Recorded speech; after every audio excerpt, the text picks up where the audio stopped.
Hai geng Mecin, ada rencana mudik tahun ini? Buat yang mudik di Pulau Jawa, pasti pada pengen nyobain tol Trans Jawa yang digadang-gadang tolnya Pak Jokowi. Hah? Iya kan?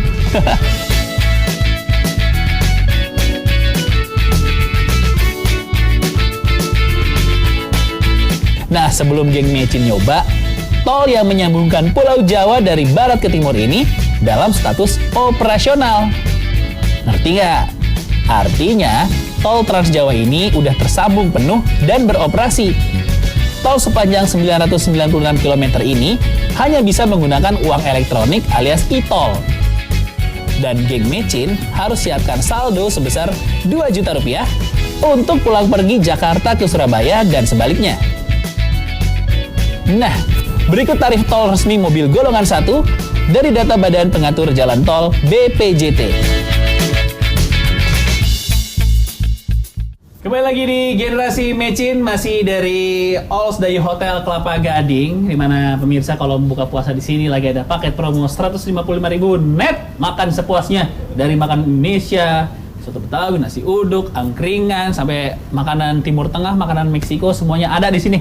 155.000 net, bisa langsung hubungin ke nomor ini 021 2936 5000. Ya, 021 2936 5000 atau di www.allsdayuhotels.com. Nah, kalau tadi saya udah ngobrol-ngobrol dengan Pak Gita dan juga Mas Rio, saya udah kedatangan narasumber saya lagi nih, ada Mas Monang dan Mas Duta dari, wah nih, saya takut salah nih. Toyota Fortuner Club of Indonesia, bener ya? Betul. Yes. Tadi saya sedikit menyinggung persiapan jalan mudik dari sisi pemotor, dari sisi jalan tol. Nah, kalau setahu Mas Duta dan Mas Monang, jalan darat di, ya kita nggak usah ngomongin ke sampai Indonesia Timur dulu ya. Di Sumatera Jawa tuh gimana sekarang kondisinya, Mas Duta? Iya, kemarin baru kita touring sebulan lalu ke Bengkulu. Kita baru melewati tol yang baru dibuka itu sama Presiden. Oke. Sampai di Lampung ya.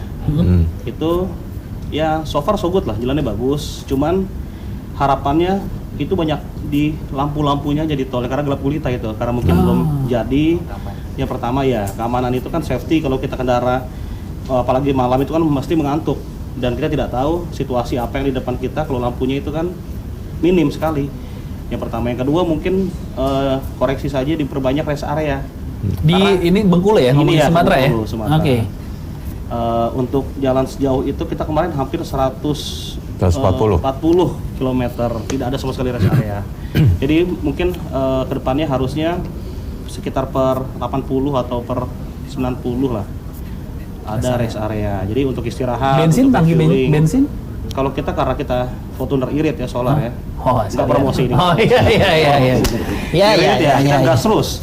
Oke. Terus dan ya jalannya bagus, mulus dan mempercepat lah, mempersingkat lah itu dari Tembangi ya Pak ya. Iya. Dari Bakauni ke Terbangi Besar. Terbangi Besar itu kalau menempuh non-tol itu sekitar 4 jam kalau nggak salah. Jadi kita lebih Mas, itu bisa 6 jaman. 6 jam Pak ya, lebih 4 jam itu baru ke Tanjung Karangnya. Tanjung Karang ya. 6 jam. Jadi kita kemarin tembus Pak dari masuk Terbangi sampai Bakauni cuma 1 jam. 1 jam. Oh, cepet banget ya. Kecepatan 140 non-stop kita karena kosong kan. Tapi musim mudik belum tentu bisa kayak gitu ya. Nah, kalau jalan tol Meraknya gimana dari Jakarta Merak ke Bakahuni? Oh bagus. Bagus sekarang. Sekarang pendek kan, bagus. Tahu saya lagi ada perbaikan ya Pak di jalan tol? Bukan perbaikan, penambahan lajur. Oh, penambahan lajur. Ya, dari dulunya 2x2 ditambah 1 lajur nanti menjadi 2x3. Sehingga kapasitasnya lebih banyak kendaraan yang bisa dilayani. Oke. Mas Duta, ada tambahan lagi nggak kalau untuk jalan non tol ya, jalur utara dan selatan yang sering jadi favorit para pemudik nih? Ada pernah pengalaman di sana belakangan ini? Kalau saya sering mudik kan saya Sumatera Selatan Palembang. Hampir rata-rata setiap memudik itu malah perbaikan jalan. Pas lagi mudik pas perbaikan. Ya. Kadang-kadang mepet mau dekat H-7 atau H-8 itu masih perbaikan. Harapan saya adalah kalau bisa H-3 bulan atau 2 bulan sudah clear semua. Jadi begitu pemudik sudah melintasi jalan tersebut, tidak ada kendala lagi. Nah, kadang-kadang itu kan kendalanya adalah perbaikan itu yang mengganggu lalu lintas. Jadi sudah frekuensi kendaraan banyak dan juga penyempitan jalan, dan itu semakin memperpadat situasi lalu lintas. Oke. Nah, itu juga banyak jadi pertanyaan Pak Gita. Kenapa sih setiap mau musim Lebaran itu baru dimulai itu perbaikan-perbaikannya, maksudnya nggak bisa diantisipasi dari 3 bulan atau 2 bulan sebelumnya atau emang? Nah ini kayak gitu, Pak? ada 2 macam nih. Yang pertama adalah window time. Jadi window time itu waktu yang bisa mereka untuk bekerja. Nah kalau misalnya di daerah Jabodetabek ini, kayak misalnya Jakarta Cikampek, itu tingkat kemacetannya itu sudah 15 sampai 18 jam.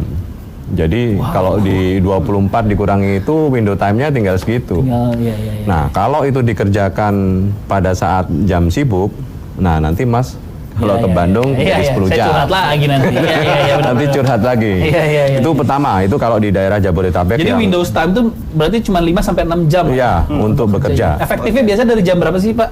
Biasanya sih dari jam 11 sampai jam 5 pagi itu sudah mulai ngangkutin beres-beres segala macamnya. Jadi dia bekerja sampai jam 4. Cikampek tidak dianjurkan jam 11 malam sampai jam 5 ya, karena itu lagi proyek dimulai ya sebenarnya ya. Iya. Oke. Nah itu kalau di daerah perkotaan. Nah kalau yang daerah di luar kota, non-tol, itu kita kan dibiayai oleh APBN. Nah kebetulan antara siklus APBN dan siklus Lebaran ini berbeda. Oke. Enggak, kalau APBN kan pakai matahari nih. Iya. Kalau Lebaran kan pakai bulan. Betul. Jadi makin lama makin maju. Mepet. Nah, sehingga meskipun diketok APBN-nya 1 Januari sudah ada duitnya, tapi lelang terus kemudian kontraktor, nah akhirnya selesainya mau kerja itu pas. Mepet juga gitu loh. Jadi itu yang menjadi problem. Ini tahun depan kan makin mendekati. Makin mendekati. Nggak bisa pakai APBN tahun sebelumnya untuk ngerjain saya Pak. Itu harus izin dulu Menteri Keuangan kalau multi years contract itu. Kan Menteri Keuangannya terbaik dunia, Pak. Iya, nanti kita usulkan ke Menteri Keuangan. Oke. Dari Mas Monang sama Mas Duta, ya kalau di jalur Jawa jalan tuh gimana sih sekarang, jalan utara dan selatan tuh yang sering jadi favorit pemudik juga? Mas Monang mungkin ada pengalaman? Hampir sama sih dengan jalur Sumatera ya. Fasilitas itunya yang kurang. Fasilitas rest area, yang model-model begitu yang masih kurang. Kalau ini jalan tol yang sudah dibangun paling panjang sampai Probolinggo udah nyobain juga? Sudah, kita sudah coba. Ya itu fasilitas rest areanya. Paling berasa di daerah mana tuh, Mas Monang? Kalau struktur jalan sih antara Jawa Tengah sampai Jawa Timur kurang bagus ya, karena baru dibangun kali ya. Nah, kurang. Jadi kalau untuk kecepatan tinggi sih agak ini ya. Itu Fortuner padahal ya? Fortuner. Gimana yang LCGC tuh, Pak? Tapi Fortuner tetap stabil. Oh iya. Nggak promosi juga. Bukan promosi. Iya, bukan promosi. Maksudnya saya ngerasa Fortuner aja berasa ada jalanan yang kurang ini. Saya kebayang gimana yang mobil LCGC dan masih kredit 5 tahun itu masih berasa banget itu. Aduh, masih 5 tahun jalan begini. Berarti masih ada masukan di emang bahannya beda atau gimana sih, Pak? Yang di Enggak, jadi sana? kalau jalan tol itu kan kita pakai rigid pavement, jadi pakai semen, bukan pakai aspal. Nah, kenapa pakai semen? Karena ini kan jalan baru ya, jadi belum ada traffic. Terus kemudian supaya bisa cepat, ya. Jadi kita dicor panjang gitu kan selesai.